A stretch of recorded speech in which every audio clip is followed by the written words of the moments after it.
Hey everybody, welcome back. I'm back from North Carolina. Got Steve's engine squared away and took a look at a bunch of Jeeps he had and some World War II stuff. And Steve has the finest Slat grill on the planet right now. I got his GPW fixed up and running perfectly again, and we took that for a rip around North and South Carolina. Had a good time. What you're looking at here is my truss building table, and I was going to build the trusses in that container, as you know, but it just didn't work out. The trusses are so heavy that I need to be able to pick them up with the gin pole truck or the tractor. So I took a bunch of time, got everything shimmed up here, and I got my two main pieces in. I got to put all my diagonals in and stuff, but I was kind of dragging over the weekend after no sleep in North Carolina there, but it wasn't terrible. Let's take a walk around and see what's going on. It wasn't terrible. I think the plane ride was the worst. I got stuck in the airport in Charlotte for, I don't know, 6-8 hours with a delayed flight, and that's no fun. I'll use that truck there to pick up the trusses and flip them and stuff. I got the gin pole down, but I'll get that picked up again, and it'll save my back, you know. And 3B is up and running again for the season, running that guy around. And some flywheels turn, some more of those. Let's go around and see what's happening here. Anyway, the flight was the worst part of it, and it wasn't so much the actual flight. I tell you, you want to see a cross-section of America and what's happening with America, go to an airport. Everybody has got their nose in the phone. You can't talk to anybody. You can't say hello to anybody. This is Mark's stuff here. Mark, I just got to get the transmission on. Things have been crazy, but I'll get the transmission on and get you fired up this week. You know, so you go to an airport and you think you could say hello to people, and that's not the case anymore. Everybody rather be in their phone than have some human interaction. So, a little disappointing. Okay, Lou, I've got your crankshaft in, and it is silky smooth. Your crank finished up at 10 on the mains, 20 on the rods. Get you bagged up again so you stay clean.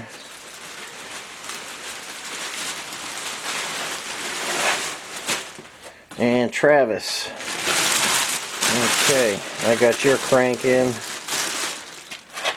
and this is the one that you gave me. And let me get that. Oh, it's a little bit sticky on this one. I got a lot of assembly lube on it. You are ready to go as well for the rest of assembly.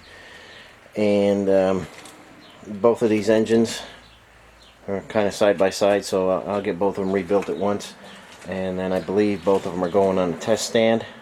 So after Mark, we've got that F head and then these two L heads to get running.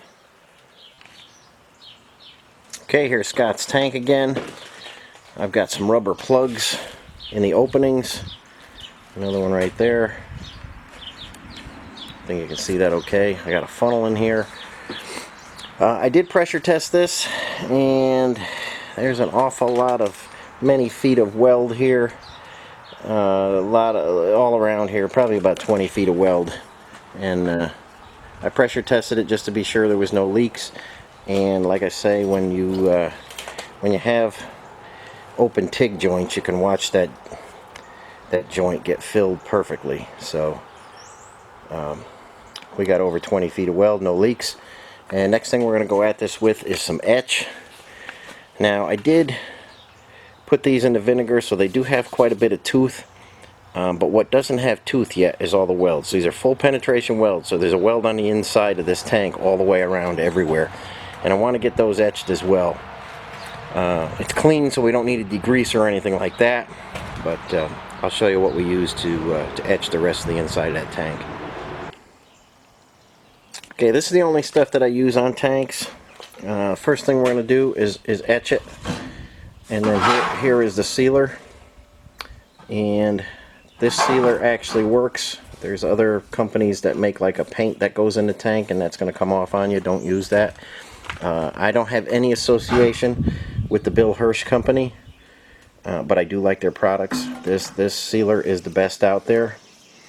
The etch is very good, and if you have a gummy tank or a lot of buildup in your tank, he has a very nice degreaser cleaner before the etch. So if you go to hirschauto.com, you can see his whole line of stuff. But the etch is going to go in, and we roll the tank over and get that everywhere. We'll let it sit for 30 minutes, then we'll do it again. We'll roll it again, let it sit, and you don't rinse that out. Once you put it in there, you drain it all out and you let the tank dry out, and then you're ready for the sealer. So we'll get busy on that next. Okay guys, I got this tank on some sawhorses so I can roll it good. It's a super heavy tank, but you want to get every bit of it coated with the etch.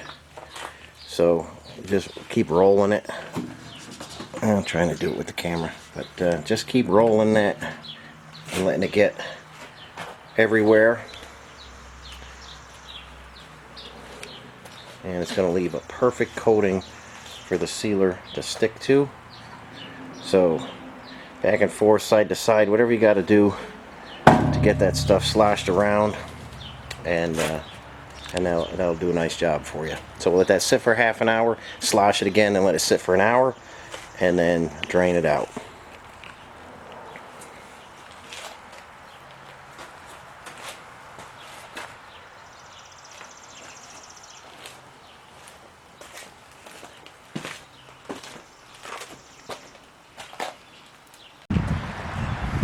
Okay, Gary, here is your engine all crated up, and it is leaving today.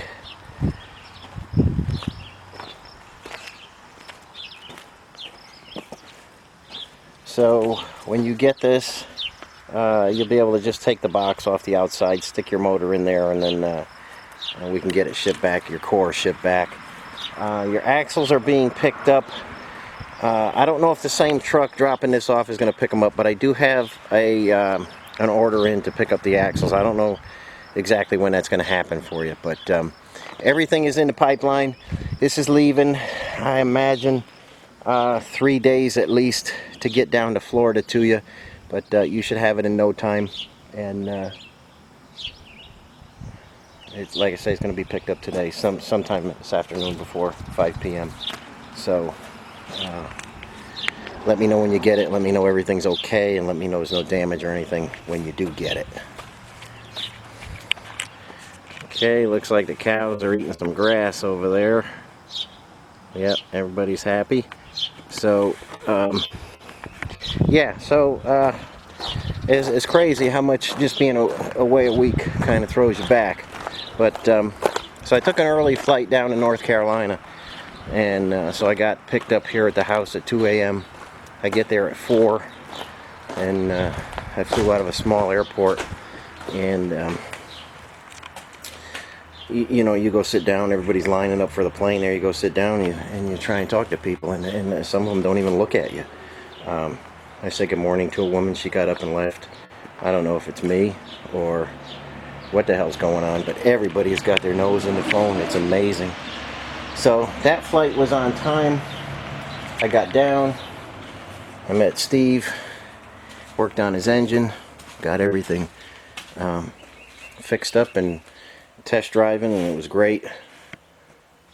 The way back they kept delaying my flight, so I was trapped at the airport. I don't know, felt like an extra, I don't know, 6 or 8 hours or so before they actually got some pilots that could fly me home.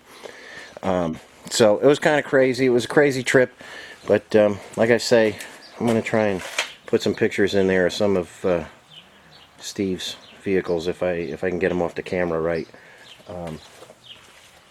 Interesting to see. Like I say, the Slat grill he has is the best one in the country right now.